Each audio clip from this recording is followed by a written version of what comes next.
you encounter a disabled person? How would you approach a disabled person?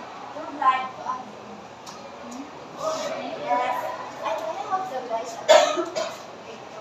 So why mo answer? I will throw the dice para na ay nakita. 2 digits. Away na po. Maybe 24. Page number 24. Number 24. Please stand up. Number 24. 21. Oh, 24. Or try to give their answer. Sige nga sila.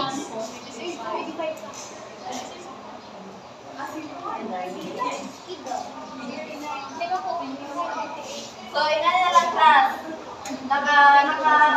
Kailan po natin po sa inyo kinubuhi o disabled person na, no? Yes. So, yun sa menu pag, how would you treat them? Right? A good way, yes. Good way. How, what else? I can raise your hands if you want to answer. Good way.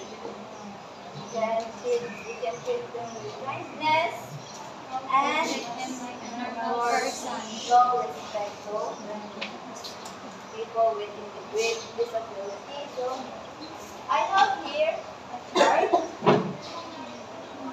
and all you have to do for our activity today is inyong pagnaulog asa ni nga definition ng appropriate na model. Okay, so, am I clear? Yes, ma'am. Okay, so let's have, would like to post this on the right model. Prayer, meditation, disability, as a sin, a punishment, or divine will, we're building moral religious model. Moral religious model. How about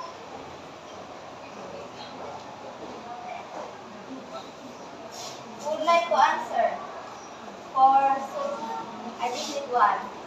Social barriers, human rights, and inclusive education model.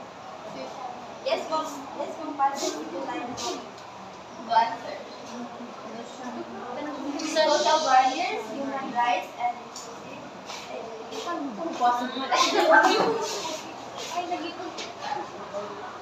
Thank you.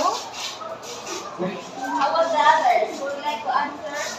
Having impairments, rehabilitative intervention, and therapies. Rehabilitation models. I just need one. Functional.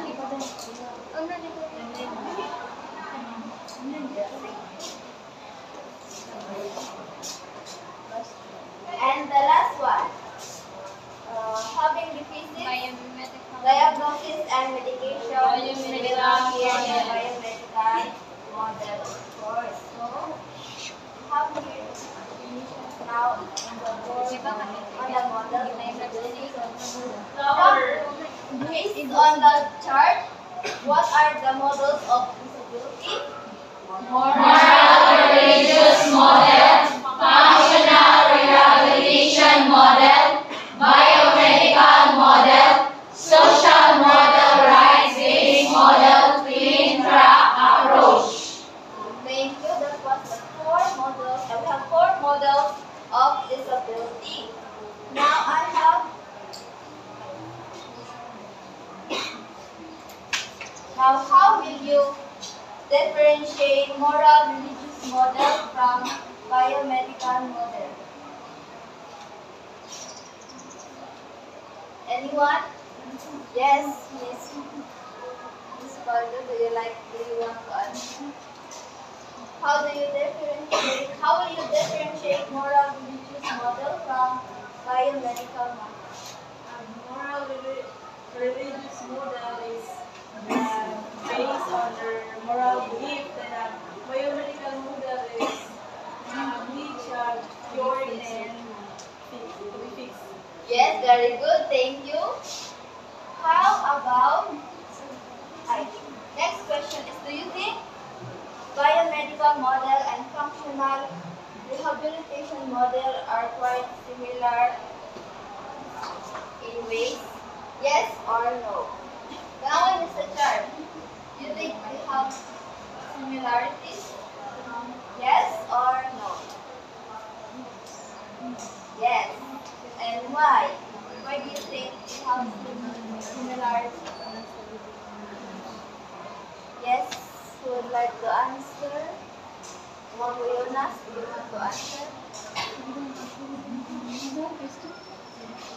Do you think biomedical model and functional rehabilitation model are similar?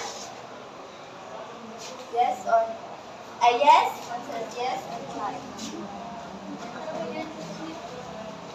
Yes, Miss Olivia. Answer. Yes, because it says with its having permanent Thank you so much.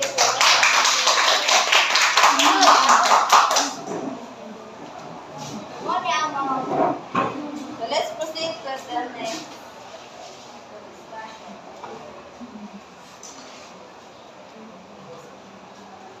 Have here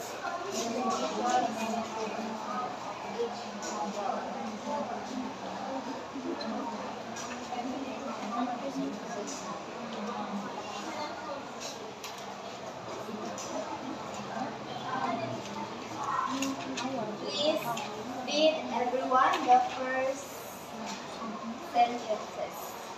Based on moral or religious beliefs and use disability as a punishment, test, or consequence of past actions.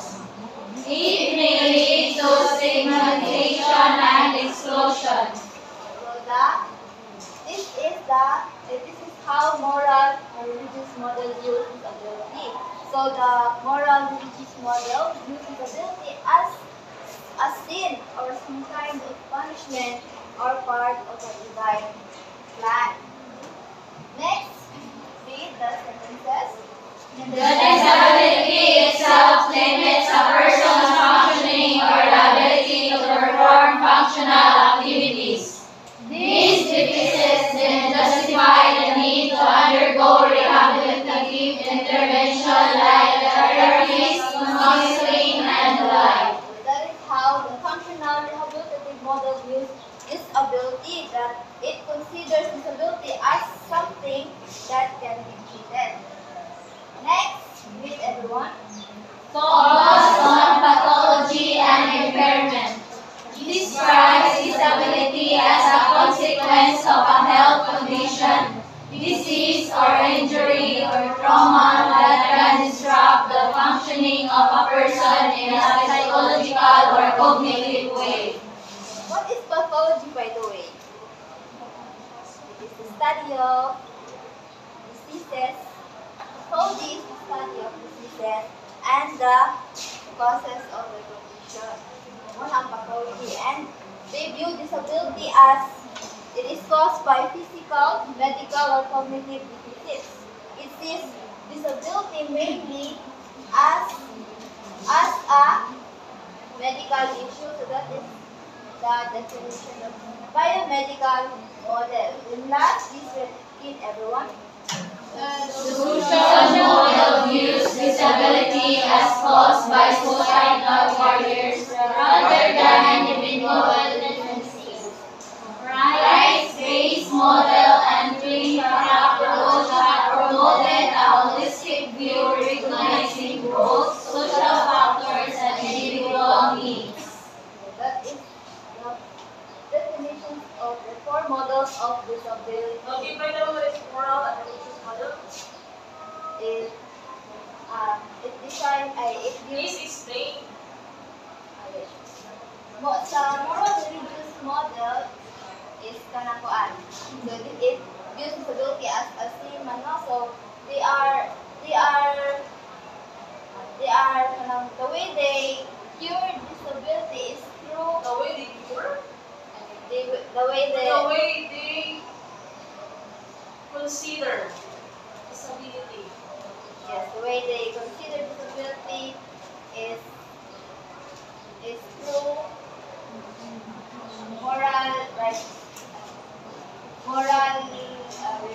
model. Try to read to the definition. Then explain to us.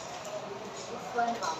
So based on moral or religious beliefs and use disability as a punishment, a test, or consequence of past action. So, kung ang tao daw, for example, ang isang tao daw sa iyong past lives is kanang moral, hagdan, moral acts.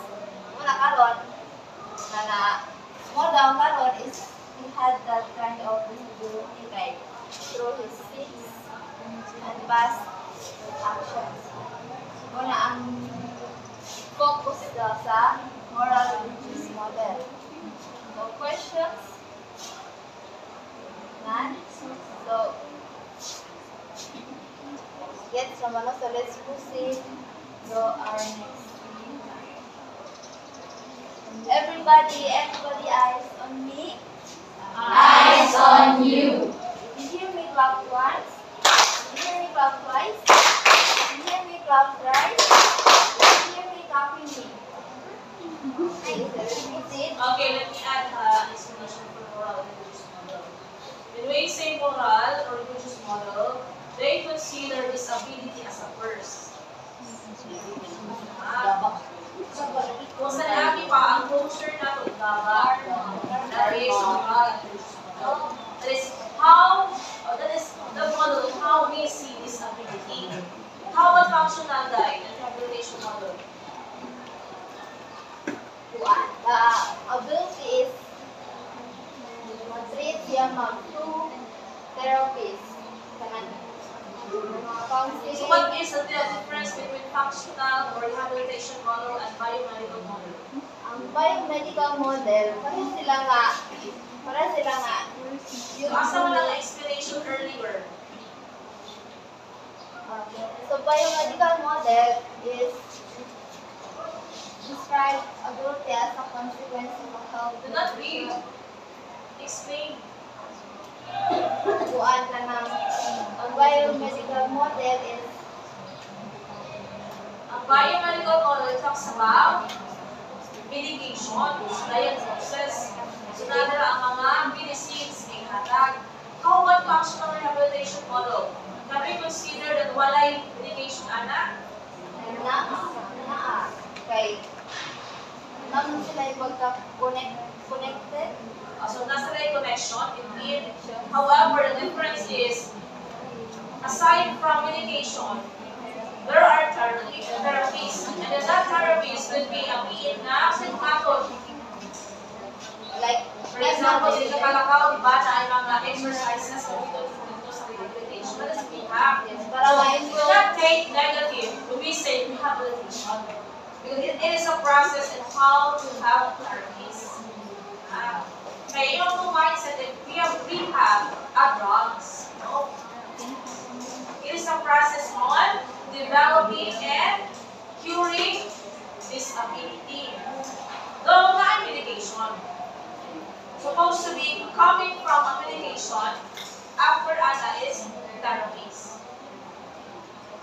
Ay, ang social model, rights-based model pre-track approach guide.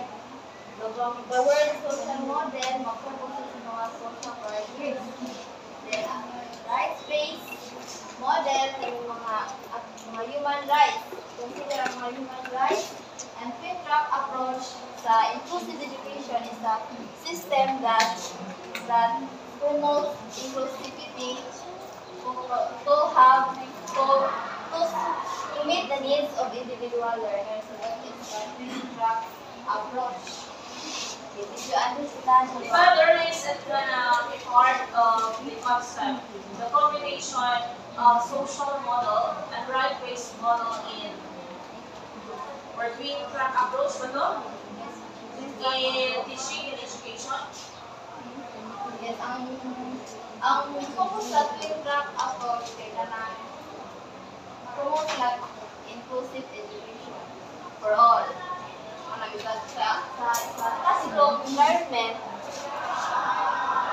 o magkatong i-include ng mga nakitay, yes, what they call exceptionalities.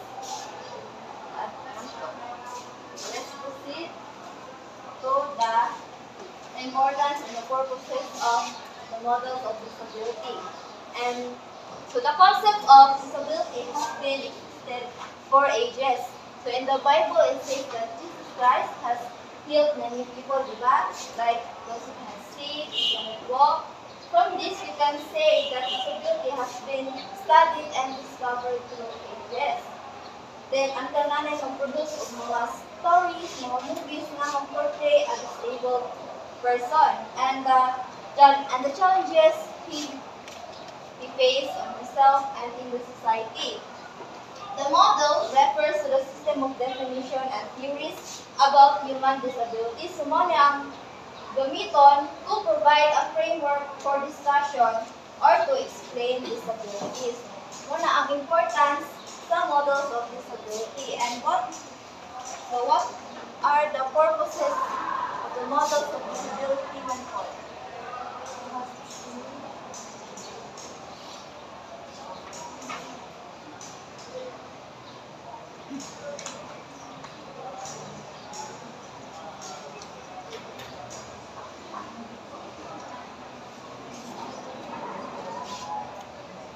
Please read everyone. The number one purpose of Wide definitions of disability. number two, Explanations of control and responsibility. number three, Perceived needs. number four, They inform policy. continue. They are not value neutral. They define the academic disciplines that focus on disability. Shape the self-identity of PWDs. They can provide insight on how we utilize and discrimination control. Understand po naman ang mga purposes, no? Isa din yung perceived needs. Perceived needs, mo na itong mga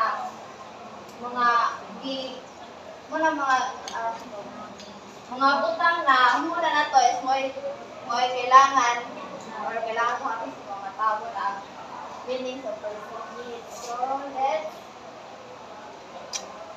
in your own understanding, can you provide other purposes of the models of disability? What are other man aside from the purposes?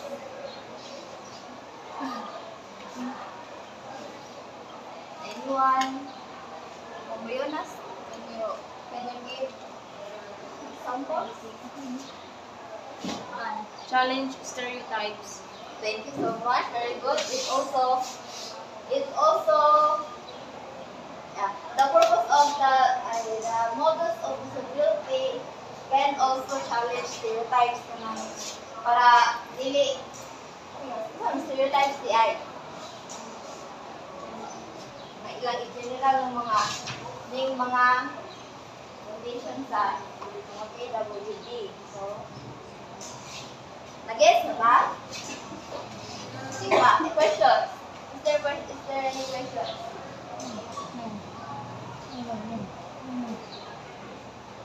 So, none. So, let's have an activity. I will now group. Okay, before you will proceed to your activity, can I hear again your explanation about social model? Social model is they are focused on the social What social barriers. aspect? Social barriers. What social barriers, for example? Kaning mga physical. What physical barriers? For example, kaning mga pagtanong. Kahit natay kanang PWD nga on wheelchair. So, hindi mo sila kaagyan na kung ano yung social model is kanang ilang mag-provide sila og hagdan na street para ano maki ang mga people on a wheelchair. So, social model, for example, in a school, dapat na exclusive na stairs for children with disabilities. And also, aside from another guy, aside from using children with disabilities, as a teacher, there is a term that's perfectly or fitted to be used in referring to those students with disabilities. So aside from calling them children with disability or disabled children, we can say or we can call them children with special needs. Why? Because students with special needs is a neutral term to be used in referring to them. Because there are students or persons with disability na sakitan sila kung inos ng disabled person. So I will encourage you to use children with special needs or students with special needs to be used in times naman, grammar mo, students with disability. Ang tawagin as students with special needs. So let's have an activity. I will group you into 4. These are the group 1 from you, ma'am. Group 2, Ani. Group 3, group 4. So the activity is Sayan Rasad. So all you have to do is describe the pictures na ako ipang-assign sa inyo. So, have group 1, brainstorming mo, group 2. Please, form as, kaduduan mo para group 4.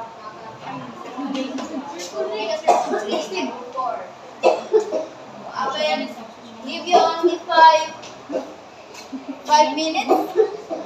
Para mag-answer, just provide 3 sentences to describe just 3 sentences. The bar starts now.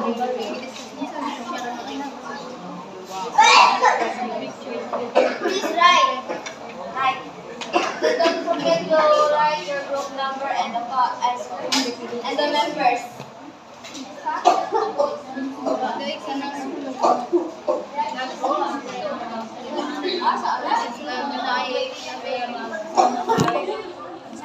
Bog, nakita